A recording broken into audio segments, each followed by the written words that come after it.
Hello student, स्वागत है आपका एक और नए वीडियो में। आज हम समरी देख रहे हैं एफ स्कॉट फिट्जगेराल्ड की novel this side of paradise. This side of paradise Fitzgerald की डेब्यू नॉवल थी, यानी उनकी फर्स्ट नॉवल थी ये। और इस नॉवल की जो समरी है वो रिक्वेस्ट की थी रेणु शर्मा जी ने, तो इसलिए इस नॉवल की समरी मैं आपके सामने पेश कर रही हूँ।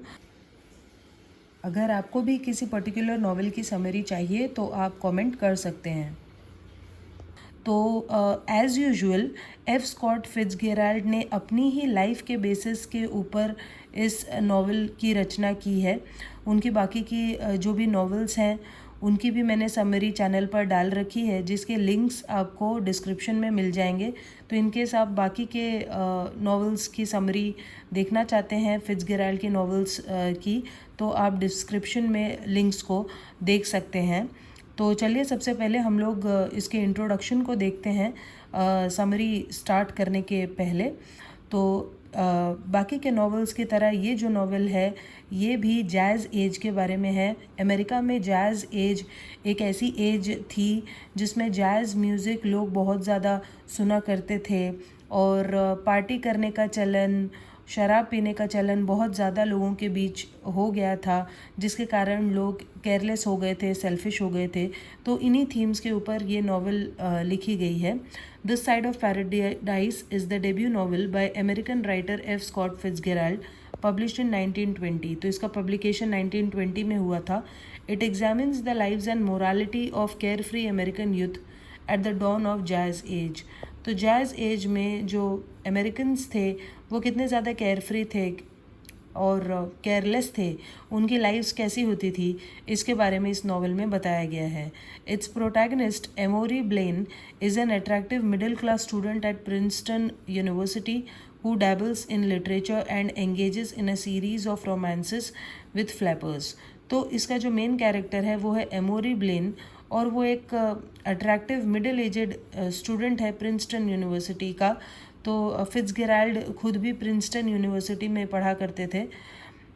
तो जो एमोरी ब्लेन है वो लिटरेचर पढ़ता है, इसके साथ साथ वो बहुत सारी लड़कियों के साथ रोमांटिकली इन्वॉल्व होता है, लेकिन कोई भी रिलेशनशिप उसके लिए फुलफिलिंग नहीं साबित होती।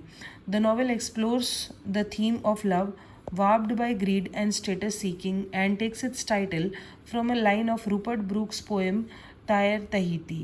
तो ये जो नॉवल है उसमें हमें बताया गया है कि कैसे जो लव है, लव तो एक थीम है ही इसकी, लेकिन उसके साथ साथ लोगों के मन में जो सेल्फिशनेस है या ग्रीड है, और कैसे लोग अपने स्टेटस की वजह से अपने इमोशंस को डिसरिगार्ड करते हैं, दूसरों को डिसरिगार्ड करते हैं, ये भी इस नॉवल की मेन थीम्स है। और इसका जो टाइटल है वो रूपर्ट ब्रूक, जो कि एक वॉर पोएट हैं, उनकी पोएम तायर तहीती की एक लाइन से इस नॉवल की का जो टाइटल है दिस साइड ऑफ पैराडाइज लिया गया है।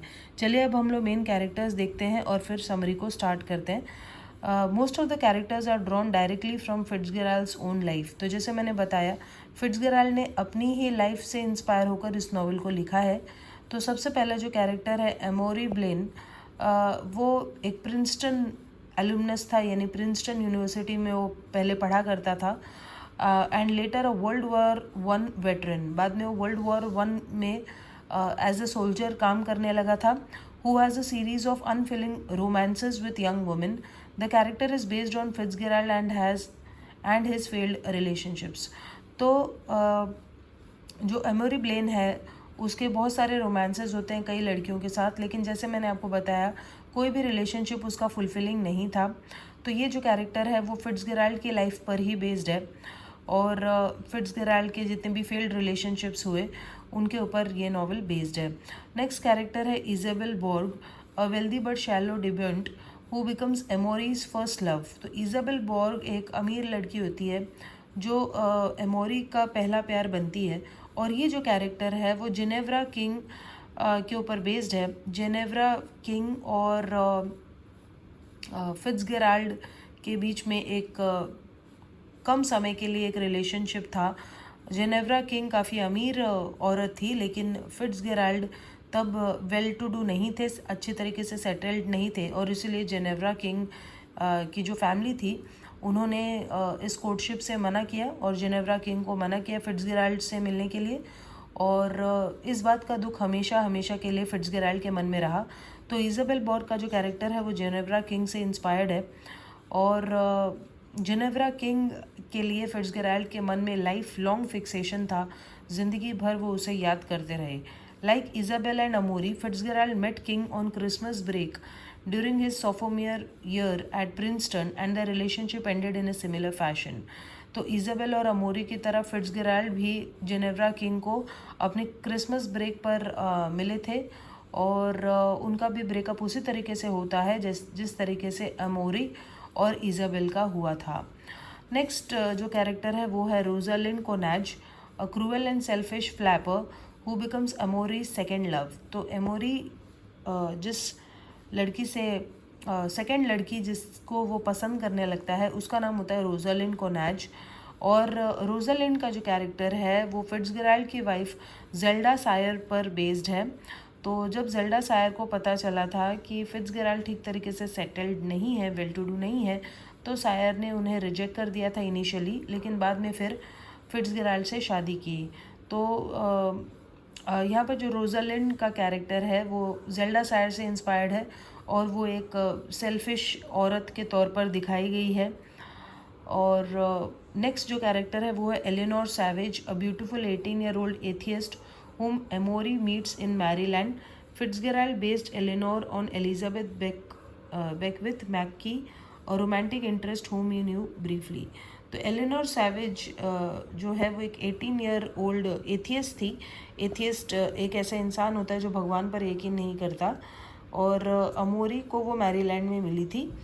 और फिट्ज़जेराल्ड ने एलिनोर का जो कैरेक्टर है वो एलिजाबेथ बेकवेथ से इंस्पायर होकर लिया, और एलिजाबेथ बेकविथ भी फिट्ज़जेराल्ड की एक रोमांटिक इंटरेस्ट थी एक छोटे से टाइम के लिए, लेकिन बाद में फिर से उनका ब्रेकअप हो गया था।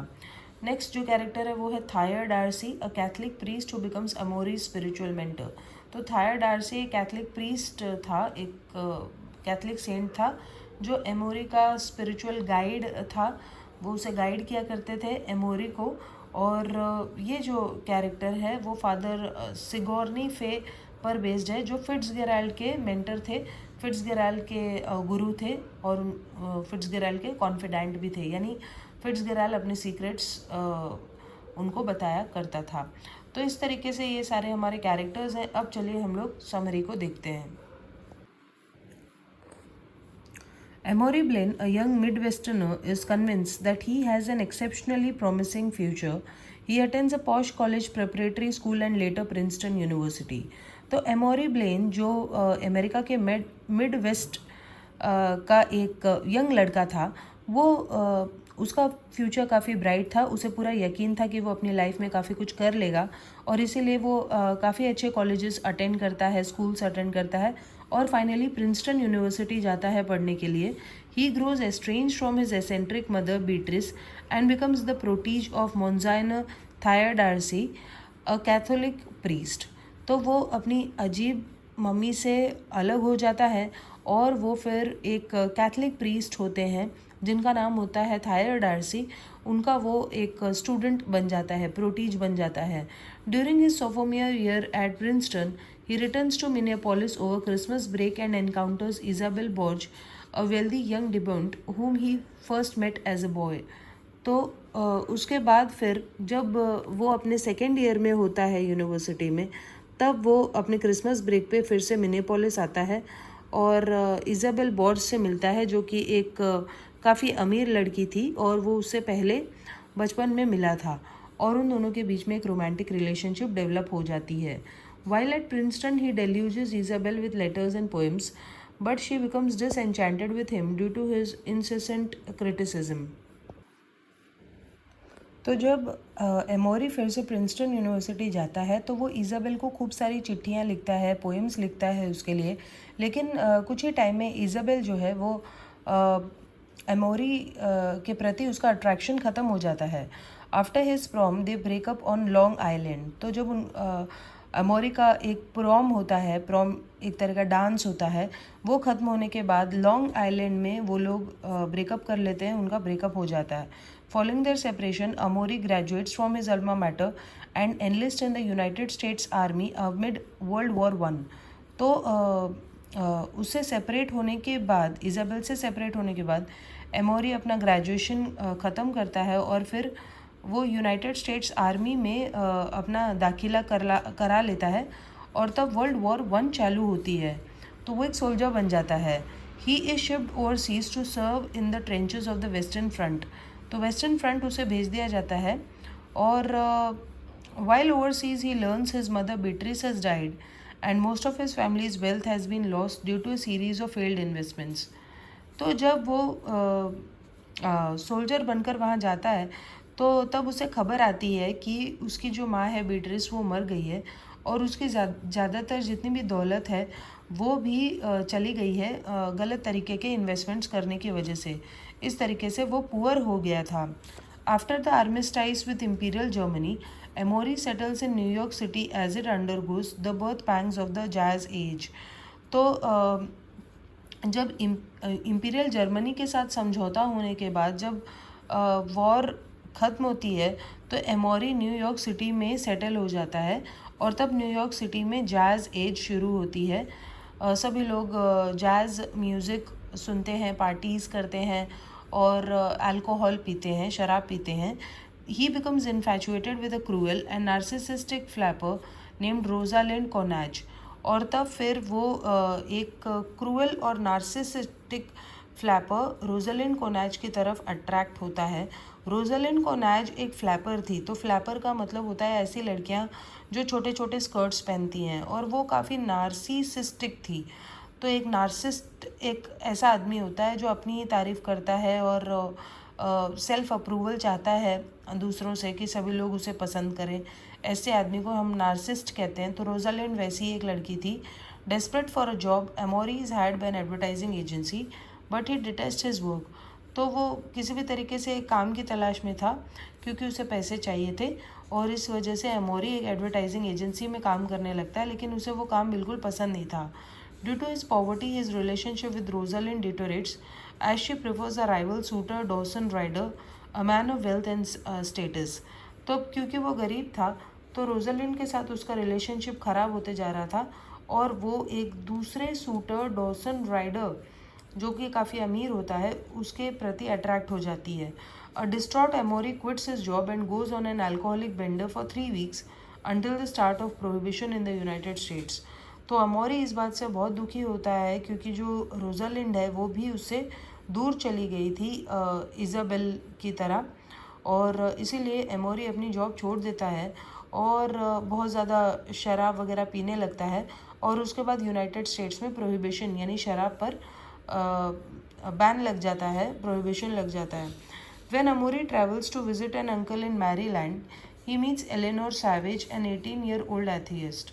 उसके बाद फिर जब अमोरी अपने अंकल को मिलने के लिए मैरीलैंड जाता है तब वो एक तीसरी लड़की एलियनोर से मिलता है जो कि 18 साल की थी और एक एथियस्ट थी.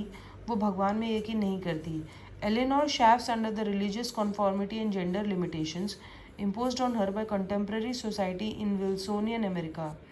तो एलियनोर जो है उसके ऊपर जितने भी रिस्ट्रिक्शंस लगाए गए थे, फिर चाहे वो धार्मिक तरीके के हों या उसके जेंडर लड़की होने की वजह से हों, उन सारी चीज़ों से एलियनोर जो है वो तंग आ गई थी और उसे धार्मिक तरीके की चीज़ें बिल्कुल पसंद नहीं थी. वो एक एथियस्ट थी. Amory and Eleanor spend a lazy summer conversing about their love. तो वो लोग गर्मियाँ बिता रहे होते हैं और अपने प्यार के बारे में डिस्कस कर रहे होते हैं. On their final night together before Amory must return to New York city, Eleanor attempts suicide in order to prove her disbelief in any deity and Amory realizes that he does not love her. तो जो उनकी जो final night होती है जिसके बाद अमोरी फिर से न्यूयॉर्क वापस आने वाला था, उस दिन एलिनोर जो है वो सुसाइड करने की कोशिश करती है ये दिखाने के लिए कि उसे बिल्कुल भी भगवान पर यकीन नहीं है. और तब अमोरी को रियलाइज़ होता है कि वो एलिनोर को प्यार नहीं करता है, ये जस्ट एक अट्रैक्शन है. Returning to New York, Amory learns that the fickle Rosalind is engage to be married to his affluent rival Dawson Ryder. तो जब वो न्यूयॉर्क आता है तब उसे पता चलता है कि रोजालिंड, जिसने उसको छोड़कर डॉसन राइडर के साथ रिलेशन कर लिया था, वो उससे शादी करने वाली है। A devastated Amory is further dispirited to learn that his beloved mentor Monsignor Darcy has died. तो अमोरी बहुत दुखी हो जाता है इन सब बातों से। फिर उसे एक और बुरी खबर मिलती है कि जो उसका जो मेंटर था, गाइड था, मोन्साइना डार्सी, जो कि एक प्रीस्ट थे चर्च के, वो भी मर चुके थे। Homeless अमोरी wonders from New York city to his alma matter Princeton and accepting a car ride from a wealthy man driven by resentful Schafer, he speaks out in favour of socialism. तो फिर उसके बाद जब अमोरी न्यूयॉर्क सिटी से निकलता है दुखी होकर, तो वो अपनी यूनिवर्सिटी प्रिंसटन जाता है और वहाँ पर एक कार राइड एक्सेप्ट करता है एक अमीर आदमी से, जिसे एक हेटफुल शॉफर चला रहा होता है, शॉफर ड्राइवर को कहते हैं। और तब अमोरी जो है सोशलिज्म के बारे में बात करने लगता है कि कैपिटलिज्म की वजह से अमेरिका का नुकसान हो रहा है और सोशलिज्म बहुत अच्छी चीज़ है, ऐसा वो कहने लगता है। Although he admits he is still formulating his thoughts he is talking. फिर वो कहता है कि ये फ़िलहाल जो मेरी सोच है वो अभी भी बन रही है, एग्जैक्टली यही सोच नहीं है मेरी, ऐसा वो कहता है। Concluding his long argument about their time's political and societal problems, Amori emphasizes his disillusionment with the current era. तो उस अमीर आदमी और अमोरी के बीच में एक डिस्कशन होने लगता है, आर्ग्यूमेंट होने लगता है। और तब अमोरी कहता है कि अभी का जो टाइम है वो बहुत ख़राब है, बहुत सारी प्रॉब्लम्स हैं, और वो कहता है कि उसे बहुत ज़्यादा कन्फ्यूजन है फ़िलहाल जो कुछ भी चल रहा है उनकी सोसाइटी में, उसको लेकर उसे बहुत कन्फ्यूजन है। He announces his hope to stand alongside those who would bring forth fundamental changes to the age. वो कहता है कि अगर कोई रेवोल्यूशन आएगा और कोई इस ख़राब समय को बदलने की कोशिश करेगा तो वो उसके साथ पार्टिसिपेट करेगा और इस ख़राब टाइम को ख़त्म होने में हेल्प करेगा। The man in the car denounce his views, but upon learning that one of them was the father to one of his old friends at Princeton and that the son had died in World War I, Amori and the man reconcile। तो उस car में बैठे सभी आदमी अमीर होते हैं।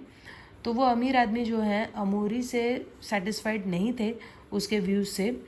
और जब ये पता चलता है कि उनमें से एक आदमी जो है वो अमोरी के ही क्लासमेट का फादर है और वो क्लासमेट World War I में मारा गया था, तब अमोरी और वो आदमी जो है आर्ग्यू करना बंद कर देते हैं और वो रिकनसाइल करते हैं और एक दूसरे का रिस्पेक्ट करते हैं। It draws on Amory that his time as a young promising Princetonian man has all been but a wasted dream. फिर तभी अमोरी रियलाइज़ करता है कि वो जो सोचा करता था कि प्रिंसटन यूनिवर्सिटी में वो पढ़ेगा और वो बहुत कुछ कर लेगा, वो बस एक सपना था, ऐसा कुछ भी नहीं हुआ, उसकी लाइफ बस बर्बाद हुई है। And he parts ways with his travel mates amicably. और उसके बाद बहुत अच्छे से वो उन सभी लोगों से विदा लेता है जो कार में बैठे थे। Continuing his lonesome walk towards Princeton, अमोरी gradually forsakes the final obsessions about times and people that once constituted fundamental ideologies of his old self। उसके बाद जब वो प्रिंसटन यूनिवर्सिटी की तरफ चलकर जा रहा था, तब अमोरी फाइनली उन सभी चीज़ों को छोड़ देता है जो उसे अभी तक बांध के रख रही थी, जिसके लिए वो अभी तक बहुत ज़्यादा ऑब्सेस था। वो सारी चीज़ें, वो सारे लोग, उनको वो अपने दिमाग से निकाल देता है और अपने आप को चेंज करने की कोशिश करता है, अपनी ओल्ड सेल्फ को। Standing alone and musing at the sight of Princeton's Gothic towers, Amory aesthetically yet somberly concludes, I know myself, but that is all। उसके बाद फिर वो प्रिंसटन यूनिवर्सिटी के पास खड़े होकर कहता है कि बहुत शांति से, सोम्बर तरीके से कहता है कि मैं अपने आप को जानता हूँ और यही काफ़ी है कि कम से कम मैं अपने आप को तो जान गया हूँ। और यहाँ पर हमारी नॉवल ख़त्म हो जाती है। तो हम देख सकते हैं कि किस तरीके से डिसइल्यूजनमेंट जो है वो इस नॉवल की मेन थीम बनती है, कि किस तरीके से जैज़ एज के जो लोग थे वो बहुत ज़्यादा कन्फ्यूजन में जी रहे थे, कन्फ्यूज़ थे। अब चलिए हम लोग इसकी एनालिसिस को देखते हैं। From a very early age Amory is both attracted to and repelled by romantic involvement with women. तो बहुत ही छोटी एज से अमोरी जो है बहुत सारी औरतों के साथ इन्वॉल्व होता है और इस वजह से भी उसे डिसइल्यूजनमेंट था। After several failed loves and after the war he falls deeply in love with Rosalind. तो बहुत सारे फेल्ड लव्स के बाद जब वो रोजलिन से प्यार करने लगता है, वो भी उसे करती है, but refusing to marry someone without great wealth Rosalind breaks Amory's heart. लेकिन बाद में रोजलिन उसे छोड़ देती है क्योंकि अमोरी वेल सेटल्ड नहीं था। He tries love again with Eleanor and may have been happy with her, but feels that having had his heart broken he is incapable of love. फिर एलेनोर भी उसका दिल तोड़ती है, मतलब कई लड़कियां उसका दिल तोड़ती हैं और इसीलिए उसे ऐसा लगता है कि शायद वो प्यार करने के लायक ही नहीं है। Finally he abandons women as a source of inspiration, और इसीलिए लास्ट में वो औरतों को अबैंडन करता है, छोड़ता है और समझ जाता है कि औरतें उसका सोर्स ऑफ इंस्पिरेशन नहीं बन सकती। He lost himself in Rosalind and only finds himself again without her. तो वो समझ जाता है कि औरतों में तो उसने अपने आप को बस खोया ही है, औरतों के बिना रहेगा तो वो अपने आप को फिर से जान पाएगा। Though quite wealthy while growing up because of his family's bad investments and his mother's dying bequeathment to the church, Amori finds himself penniless by the novel's end. तो स्टार्टिंग में तो वो अमीर था, लेकिन धीरे धीरे उसकी दौलत भी चली गई थी और नॉवेल के एंड में तो वो एकदम ही गरीब है, कुछ भी नहीं है उसके पास। तब उसे रियलाइज़ होता है कि पैसे से भी कुछ नहीं होता, वो भी पैसे भी उसका इंस्पिरेशन नहीं बन सकते। इनफैक्ट जब पैसे नहीं होंगे तभी वो अपने आप को अच्छे तरीके से जान पाएगा। So he is forced to look harder for meaning in his life. He realizes that he hates poverty and even goes so far to preach socialism, hoping that he might land himself on top of a revolution. With no money, he has to look deep within himself. तो जब पैसे नहीं होते तब वो socialism के बारे में बोलने लगता है और तब उसे रियलाइज़ होता है कि पैसे के बिना ही वो अपनी लाइफ में मीनिंग ढूंढ सकता है। Eventually, having discarded or lost convention, love and money, Amori experiences a deep self-realization. Finally, जब वो हर चीज़ छोड़ देता है, फिर चाहे वो प्यार हो या पैसा, तब अमोरी को सेल्फ रियलाइजेशन होता है and comes to see his own selfishness. In the final line of the novel, he claims that now finally he knows himself. इसीलिए नॉवल की लास्ट लाइन में वो कहता है कि चलो कम से कम मैं अपने आप को जान तो गया, but that is all. This line consummates the quest of the entire book. और यही लाइन पूरी बुक की एंटायर समरी है कि कैसे इंसान को सबसे पहले अपने आप को समझने की कोशिश करनी चाहिए, सेल्फ रियलाइजेशन करने की कोशिश करनी चाहिए। सो आई होप आपको ये समरी और एनालिसिस समझ में आया होगा, और फिर भी इससे रिलेटेड कोई डाउट्स है तो आप पूछ सकते हैं कमेंट करके। तो चलिए अब हम लोग मिलते हैं नेक्स्ट वीडियो में, तब तक के लिए बाय।